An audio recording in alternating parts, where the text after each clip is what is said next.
Le saviez-vous? Alors c'est la suite des autres, le saviez-vous? Bah, n'hésitez pas à aller les voir si vous ne les avez pas vus. Alors pourquoi la notion d'hydroponie et d'aéroponie est-elle si importante? Tout simplement parce qu'en fait les plantes n'ont pas besoin de la même quantité d'eau et elles ont un optimum de longueur d'onde différente. Donc c'est pour ça que le deuxième le saviez-vous parlait des néons, parce qu'en fait certaines plantes poussent plus efficacement grâce à certaines longueurs d'onde, et donc voilà, donc les néons étaient utilisés pour optimiser en fait la pousse des plantes quoi, et avoir un meilleur rendement. Et en fait, l'eau elle se répartit différemment dans les sols, donc là attention, c'est pour le saviez-vous de demain, il faut bien comprendre, hein, sinon vous n'allez pas bien comprendre demain. Du coup j'espère que j'ai bien expliqué. Alors, l'eau du coup se répartit différemment dans le sol. On a deux types d'eau. Il y a l'eau liée, donc l'eau liée c'est l'eau qui est dans le substrat.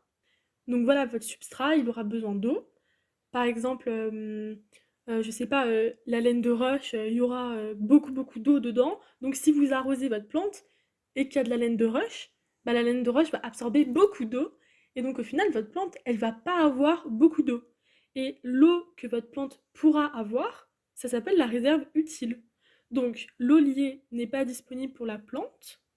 Et cette valeur d'eau liée, elle a un rapport avec le point de flétrissement. Et le point de flétrissement, c'est quoi? En fait, c'est l'eau liée aux particules que la plante ne peut pas extraire. Donc la plante est incapable d'extraire l'eau qui est liée aux particules, et c'est ça qu'on appelle le plan de flétrissement. Le flétrissement, pardon, c'est cette valeur en fait. Voilà, tout simplement. J'espère que vous avez bien compris, mais en tout cas, bon, c'est pas non plus très important. Enfin, si, mais bon, vous verrez avec la suite. Et du coup, il y a l'eau liée et la réserve utile. Et la réserve utile, en fait, c'est l'eau qui est dans le sol que la plante peut utiliser. Donc voilà.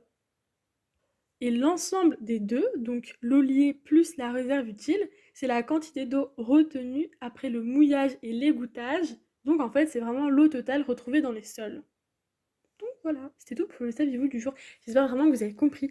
Mais en tout cas, demain, vous allez sûrement mieux comprendre. Je vais faire des petits schémas en plus. J'espère que je vais réussir à faire le petit montage et tout. Waouh!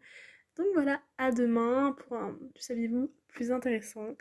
Et puis bah du coup, n'hésitez pas à me lâcher un petit commentaire et à vous abonner et un petit pouce bleu, ça ferait toujours plaisir. Du coup voilà, à demain.